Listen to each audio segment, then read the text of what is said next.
بسم الله الرحمن الرحيم، والصلاة والسلام على خير الخلق أجمعين.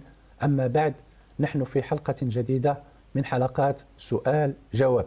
وقلت لكم إن شاء الله في هذا الشهر المبارك غادي نحاول نطلع على الأسئلة ديالكم باش أنني نجاوب لو ماكسيموم ديال الإخوان اللي كيتواصلوا معنا في القناة ديال الدكتور محمد وحسين. شكرا جزيلا للتعامل ديالكم معنا، وشكرا جزيلا للتتبع ديالكم الحلقات ديالنا، وهذا كيحفزنا على اساس انه دائما نقلبوا على الجديد ونحطوه لكم لتكون الافاده الجماعيه، وحتى لا نكون من الذين يلجمه الله بلجام من نار ان لم يقدموا الهديه او المعلومه لمن يحتاجها. وهذا هو الباب ديالنا، وهذا هو الموقف ديالنا من هذا الامر هذا، وهو انه بما ان الله سبحانه وتعالى امرنا بأن نفرق المعلومة مع من يحتاجها، فسنفعل إن شاء الله كذلك. ومرة كيتطرح السؤال: لماذا الدكتور حسين كترجع إلى المرجعية الإسلامية؟ أنا سميتي محمد وحسين، محمد وحسين، وأنا مسلم، وبالتالي يجب علينا أن نعطي الوزن للدين ديالنا والإسلام ديالنا.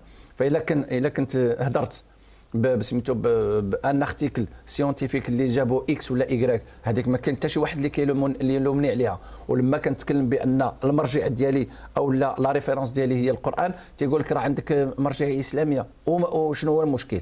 يكون عندك مرجعيه اسلاميه، شنو هو المشكل؟ واش كاين هناك مشكل؟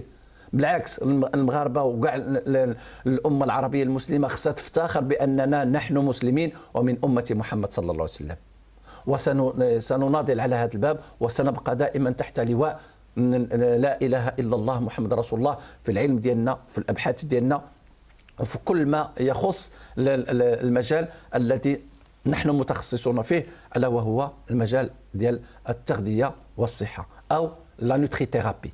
هذا الأمر هذا يعني أحب من أحب وكره من كره. محمد هو هذا حسين، محمد ولد عائله مسلمه، وغادي يبقى دائما له المرجعيه الاسلاميه في الحديث ديالو، في الكلام ديالو، في كل لقاءات ديالو باذن الله، لانه الانسان اللي كيتملص من الاصل ديالو فيجب علينا ان يعيد النظر في الحسابات الضيقه ديالو. اذا نرجع للسؤال ديال الاخ ابو جمال. الأخ أبو جمال، أهلا وسهلا بسؤالك. يقول الأخ أبو جمال: سؤالي دكتور، كما تعلمون أنه أكثر من ثلث سكان المغرب قد تعرضوا لزكام حاد وسعال قوي أثناء الشهر نوفمبر دجنبر يناير 2019-2020. هل هذا كان ظاهرة عادية أم هو نوع فيروسي؟ أنا شخصيا عانيت منه لمدة 64 يوم، زكام وسعال شديد، وشكرا دكتور. وفي نفس يعني في نفس المنوال غادي كيسأل الأخ الآخر ليان، كيقول: شكرا دكتور على هذه النصائح، الله يحفظك. سؤالي: هل عندما يعطس الإنسان يبقى الرذاذ في الجو؟ وشكرا. إذا غادي نحاول نجاوب على الأسئلتين. بالنسبة للإنسان لما كيعطس، قلت كل عطسة كيخرج فيها الإنسان 20,000 قطرة من الرذاذ، وكل قطرة ديال الرذاذ كيكون الحجم ديالها تقريبا 5 ديال الميكرون. وانا قلت بان كل قطرة ديال الرذاذ ممكن تكون فيها على الاقل 10 ديال الفيروسات، يعني انطلاقا من ان اكبر فيروس الحجم ديالو 0.5 ميكرومتر، وبالتالي هذاك الرذاذ يقدر يهز لي حتى 10، فضرب 10 في 20 غتولي عندي 200,000 يعني فيروس اللي نقدر نرميها في كل عطسه. وبالتالي هنا كتشكل خطوره. هنا كيولي الى عطس عليا الانسان ودوز لي هاد الميكروبات ديالو، ممكن انا نتاثر من جراء هاد الفيروس، اللقاء ديالي بهذا الفيروس. وشنو هو المطلوب؟ وهو انه دائما تكون عندي ديك الكمامه في الوقت اللي نكون غادي وكنعطس، لانني انا المسؤول على هذاك الاذى ديال الاخر، ونحن مطالبون بانه لا يجب علي ان اؤذي الاخر. الاذى ديال الاخر ممكن انني اعاقب عليه من قبل يعني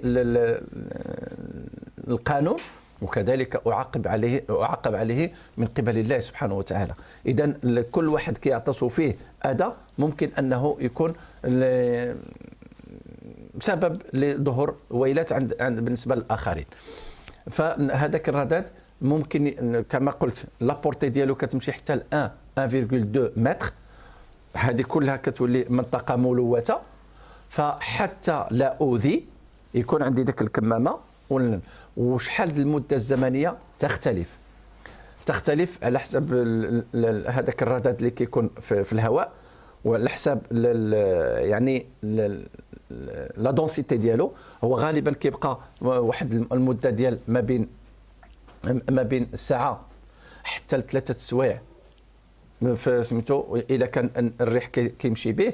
وكل ما كانت هذاك الرذاذ باقي على المستوى ديال المحيط كل ما يقدر يأذي.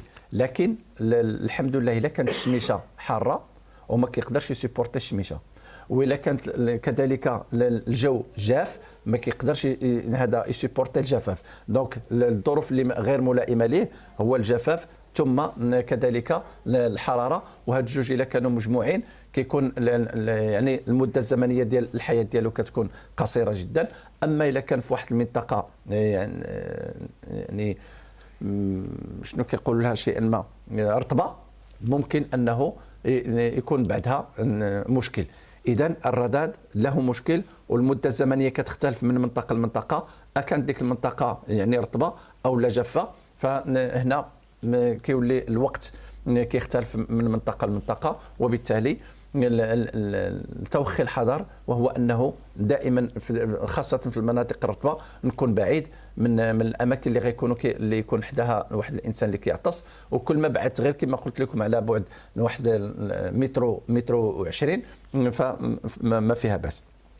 ثم السؤال الثاني اللي طرح الاخ ابو جمال تيقول لك ودي انا في نوفمبر وديسمبر وجانفي كيكون كيظهر الامراض ديال الانفلونزا وكتظهر كذلك السعال. فهذه بالنسبه لي امر طبيعي، لان في هذه الوقيته هذه الشمس كتكون شيئا ما كتكونش تحت الامره ديال بني البشر. وبالتالي لما ما كتكونش عندنا الشمس كيكون عندنا قله ونسبه ضئيله ديال لا فيتامين دي. وكل ما قلت عندنا النسبه ديال لا فيتامين دي كل ما يعني المناعه كتضعف عندنا. وكل ما ضعفت عندنا المناعه كل ما بعض الفيروسات كيبداو يظهروا. حتى الفيروسات اللي كانت على شكل اللي كانت خامده وكانت ناعسه في الايام العاديه لما كتسنى غير هذه الفرص ديال النقص ديال المناعه، ولما كتكون تنقص عندنا المناعه كيبداو يظهروا بشكل عادي. فلما كتكون ناعسه في شي مكان او لا في شي خليه من الخلايا ديال الذات ديالنا، او لا ناعسه داخل الكريات البيضاء، او لا ناعسه داخل لي سيلول فاغوسيتار، نهار كتكون الظروف غير ملائمه تقدر تنشط. وإلا نشطات وتولدات اوتوماتيكمون كتعطيني الفيروسات كثيره اللي كتخليني ننزل بواحد مشكله مرضيه غير عاديه. او ممكن يكون هناك واحد الطفره، وهذيك الطفره تقدر تعطيني واحد نوع جديد من الفيروسات اللي ما نقدرش نقاومهم. وهنا كيقدر المده الزمنيه ديال العله كطوال عوض ما كانت كتنتهي في 3 ايام او اسبوع ممكن تمشي بحال اللي وقع للاخ جمال، انها كيقول لك وصلت عنده 64 يوم ومازال ما تشافاش. اذا هنا كنرجعوا للمساله ديال الرفع ديال المستوى المناعه. وحنا قلنا باش نرفعوا المستوى المناعه خصنا لا فيتامين A